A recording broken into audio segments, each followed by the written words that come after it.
Hello, hello, everyone. Welcome to day 7. Can you believe it? We are up to day 7. So thank you, everyone, for being consistent. I've had a couple of you send me messages letting me know that you are caught up. That's amazing.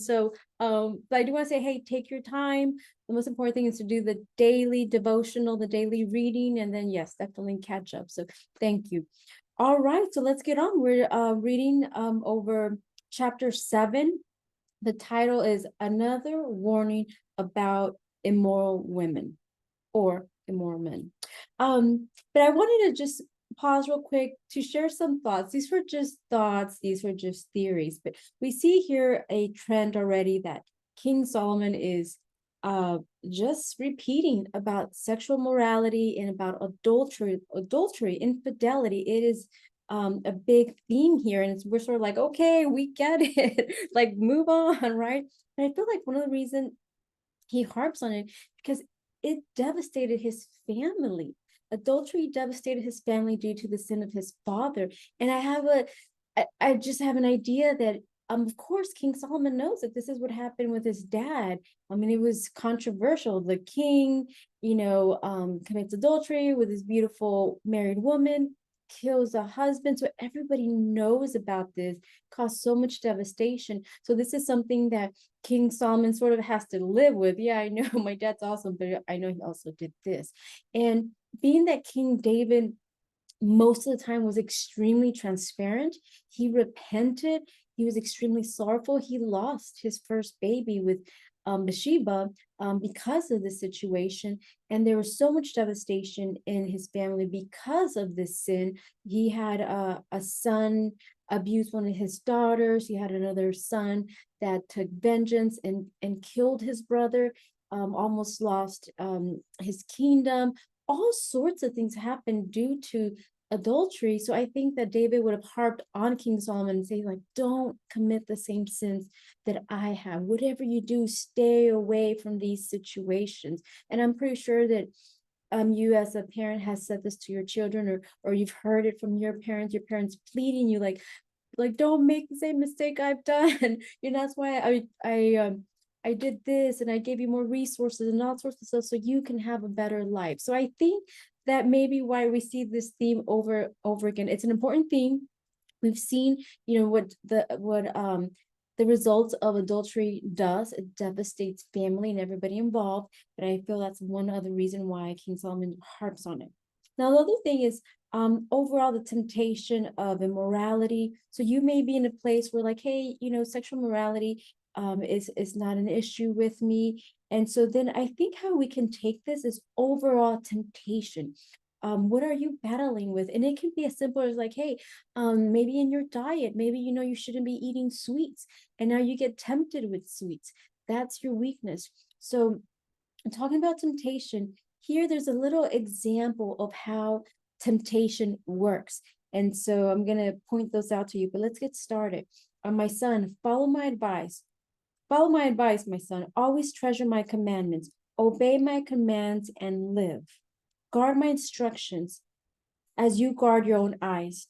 Tie them on your fingers as a reminder. Write them deep within your heart. Love wisdom like a sister. Make insight a beloved member of your family. Let them protect you from an affair with an immoral woman, from listening to the flattery of a promiscuous woman. So again, all of these things have a close intimacy with wisdom, right? This is a sister. A sister would tell you, hey, do not do this. That guy doesn't look good for you. Hey, that career opportunity doesn't look good for you. So you have a beloved member of your family, right, that has the special insight and is trying to protect you. So we get all of that from wisdom. So then King Solomon, verse 6 says, while I was at the window of my house looking through the curtains, he saw a naive man who lacked common sense, and he gets himself into trouble. But let's break this down. Verse 14. Okay, verse 14. Yes. So this is where we're going to break down temptation. I've just made my peace offerings and fulfilled my vows. 15. You are the one I was looking for. I came out to find you, and here you are. My bed spread with beautiful blankets, with colored sheets of Egyptian linen. I perfume my bed with myrrh, aloes, and cinnamon. Come, let's drink our fill of love until morning. Let's enjoy each other's caresses. My husband's not home. He's away on a long trip. He has taken a wallet full of money with him and won't return until later this month. So she seduced him with her pretty speech and enticed him with her flattery. He followed her at once, like an ox going to the slaughter. So back to 14, I've just made my peace offerings and fulfilled my vows. From the research that I did was this woman was probably not Jewish, and she had other customs. And but whatever the case is, that she was celebrating, and it has sort of like a religious connotation to it. So sometimes this temptation has a religious connotation, like a religious flair, like this is something good. Peace offering, right? That's one way to look at this temptation. The other thing is that it's sort of like, let's celebrate, we deserve this, right? After you do say a Bible study, or you do these religious things, you want to celebrate. So this is a perfect time for us to do something like this, to give each other pleasure. Let's receive pleasure because we deserve it, because we've done something religious. Then the next thing is 6:15. You are the one I was looking for. I came out to find you, and here you are. So flattery to boost your ego. I wasn't looking for anyone else, no one else but you. You were the one I was looking for. Here you are. So this young, naive guy seeing this beautiful woman, imagine, what he felt like, the ego boost, like, yes, you, me, right? You. So enticing this person and using, their ego and their pride to entice them. My bedspread with beautiful blankets, with colored sheets of Egyptian linen. I've perfumed my bed with myrrh, aloe, cinnamon. So now she's alluring him with this image of what's attractive. So this is extremely, extremely, a sexual provocation, a scenery that most, of course, men would love. Hey, this beautiful room with drinks. We can have drinks till our fill. We can love each other all morning long. So painting that picture of seductiveness. And then what is it exactly like that will attract them? So she's throwing out things, right?